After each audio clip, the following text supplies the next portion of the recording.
क्या आपने कभी सोचा है कि किसी इंसान की सोच इतनी गहरी हो सकती है कि वो हजारों साल बाद भी हमारी जिंदगी को दिशा दे सके? हाँ, हम बात कर रहे हैं अरस्तु यानी अरिस्टोटल की। एक ऐसा नाम जिसने दुनिया को सोचने का तरीका सिखाया। एक ऐसा इंसान जिसने कभी हार नहीं मानी, चाहे जिंदगी कितनी भी कठिन क्यों ना रही हो।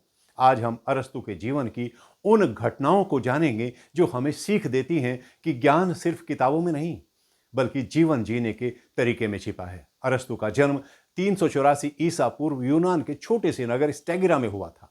उसके पिता निकोमेकस राजा के निजी वैद्य थे, इसलिए बचपन से ही अरस्तु ने देखा कि हर चीज के पीछे एक कारण होता है। जब दूसरे बच्चे खेलते थे तब अरस्तु सवाल पूछता था कि पक्षी उड़ते क्यों हैं, पेड़ बड़े कैसे होते हैं, तारे चमकते क्यों हैं। एक दिन उसके गुरु ने कहा, अरस्तु तुम सवाल बहुत पूछते हो। तो अरस्तु मुस्कुराया और बोला, गुरुदेव अगर सवाल ना पूछे जाए तो सच्चाई कैसे पता चलेगी। यहीं से शुरू हुआ उसका जीवन भर का सफर, सवालों की तलाश का। 17 साल की उम्र में अरस्तु एथेंस पहुंचा, प्लेटो की अकादमी में। ये वो जगह थी जहां विचारों का समंदर बहता था। प्लेटो उसके गुरु बने, पर जल्द ही अरस्तु को महसूस हुआ कि गुरु से सीखना जरूरी है, लेकिन अंधा अनुसरण करना नहीं। प्लेटो कहते थे दुनिया के पीछे कोई अदृश्य रूप है, लेकिन अरस्तु कहता था सत्य अदृश्य नहीं, हमारे चारों ओर ही मौजूद है, बस उसे देखने की दृष्टि चाहिए। यही उसने सीखा कि विचारों से असहमति गुरु का अपमान नहीं होती, बल्कि सत्य की खोज होती है। यही सोच आगे चलकर उसकी गोल्डन मीन थ्योरी बनी, जहां उसने कहा हर चीज का संतुलन ही अच्छाई है, ना ज्यादा ना कम। प्लेटो के देहांत के बाद अरस्तु को अकादमी से बाहर कर दिया गया, क्योंकि उसकी सोच परंपरा से अलग थी। उस समय अरस्तु के पास न घर था न सहारा। उसने कहा, अगर दुनिया मुझे स्वीकार नहीं करती तो मैं एक ऐसी दुनिया बनाऊंगा जो ज्ञान को स्वीकार करे। उसने एक नई अकादमी खोली, लाइसियम। वहीं से उसने विज्ञान, जीव विज्ञान, राजनीति, नैतिकता जैसे हर विषय पर अध्ययन किया। और सबसे बड़ी बात, उसने कहा ज्ञान बांटने से बढ़ता है। उसने अपने छात्रों को खेतों, जंगलों और शहरों में भेजा, दुनिया को देखने, समझने और महसूस करने के लिए। कहते हैं सच्चे शिक्षक वो हैं जो सिर्फ सिखाते नहीं बल्कि अपने शिष्य की आत्मा को जागृत करते हैं। जब अरस्तु अलेक्जेंडर यानी सिकंदर के गुरु बने तो अरस्तु ने उसे तलवार नहीं, विचारों का हथियार दिया।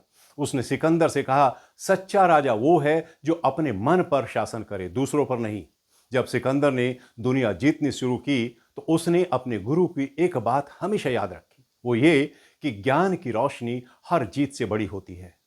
हमारा भविष्य किसी एक दिन के निर्णय से नहीं बनता, बल्कि उन छोटे छोटे फैसलों से बनता है जो हम हर दिन लेते हैं।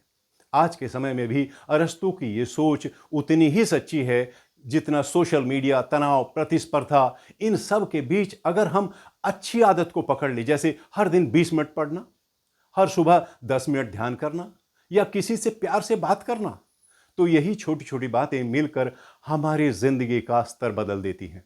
अरस्तु ने यह भी कहा था, the energy of mind is the essence of life, यानी मन की ऊर्जा ही जीवन का सार है। यानी तुम जैसा सोचते हो वैसा ही जीवन तुम्हारे चारों ओर बन जाता है। तो आज एक पल ठहरिए और खुद से पूछिए कि मैं रोज क्या दोहराता हूं।